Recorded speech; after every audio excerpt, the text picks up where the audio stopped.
বলা হচ্ছে যে দুখানা তন্ত্রী রয়েছে আমাদের ডিএনএ স্ট্রাকচার, যার একটা তন্ত্রীর মাথার দিকের নামকরণ যদি আমরা করি 5 প্রাইম, তার ঠিক নিচের প্রান্তটার নামকরণ করতে হবে আমাকে 3 প্রাইম।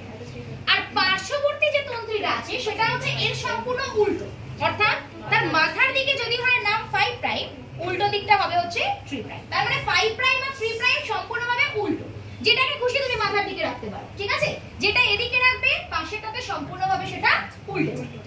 সেকেন্ড পয়েন্ট বলা হচ্ছে একটা তন্ত্রী যে অ্যাডেনিন সেটা পাশের তন্ত্রী থাইমিনের সঙ্গে দুখানা হাইড্রোজেন বন্ড দিয়ে যুক্ত থাকে, এবং পাশের তন্ত্রী যে গুয়ানিন সেটা তার পাশের তন্ত্রী সাইটোসিনের সঙ্গে 3খানা হাইড্রোজেন বন্ড দিয়ে যুক্ত থাকে। অর্থাৎ যেটা আমরা দেখছি এটি এবং হচ্ছে জিসি, এই রকম ভাবে বন্ধনীটা থাকছে।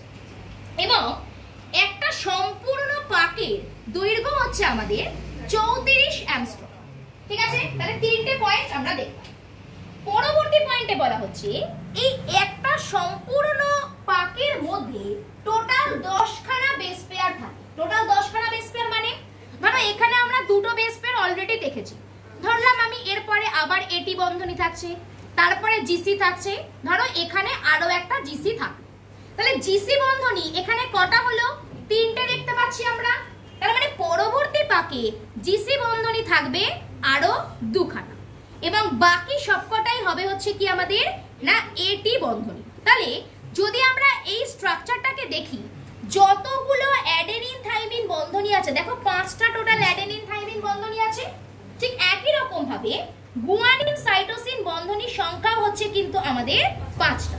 তার মানে টোটাল একটা প্যাচের মধ্যে 10খানা বেস পেয়ার থাকছে, এই কথাটাকে এনারা বলেছে। এবার ভাবো তো পুরোটার লেন্থ 34 অ্যাংস্ট্রম আর 10খানা বেস পেয়ার থাকছে, তাহলে প্রতি দুটো বেস পেয়ারের মধ্যবর্তী ডিসটেন্স কত? টোটাল 34, 10টা বেস পেয়ার আছে, তার মানে প্রতি দুটো বেস পেয়ারের মধ্যবর্তী যে দূরত্ব সেটা হচ্ছে কত করে? 3.4 অ্যাংস্ট্রম করে আমরা দেখব। এবার এই ডাবল হেলিকাল মডেলের এই পয়েন্টগুলো যখন বলা হচ্ছে, ঠিক সেই সময় এলেন আরো একজন বিজ্ঞানী যার নাম হচ্ছে চারগাভ। এই চারগাভ এসে দিচ্ছেন বেস ইকুইভ্যালেন্ট রুল। সেই বেস ইকুইভ্যালেন্ট রুলে চারগাভ কি বলছেন? বলছেন এই যে আমি বললাম যে যতগুলো অ্যাডেনিন থাইমিন বন্ধনী থাকবে ঠিক ততগুলোই গুয়ানিন সাইটোসিন বন্ধনী থাকবে, এই কথাটাকে প্রথম ইনি বলেছেন। এবং যেহেতু বলছেন যে অ্যাডেনিন থাইমিন আর গুয়ানিন সাইটোসিন বন্ধনীর সংখ্যা একটা প্যাচের মধ্যে সমান, সেই জন্য চারগাভের এই রুলটাকে আমরা বলছি বেস ইকুইভ্যালেন্ট রুল। চারগাভের রুল বা এটাকে আমরা কি বলছি?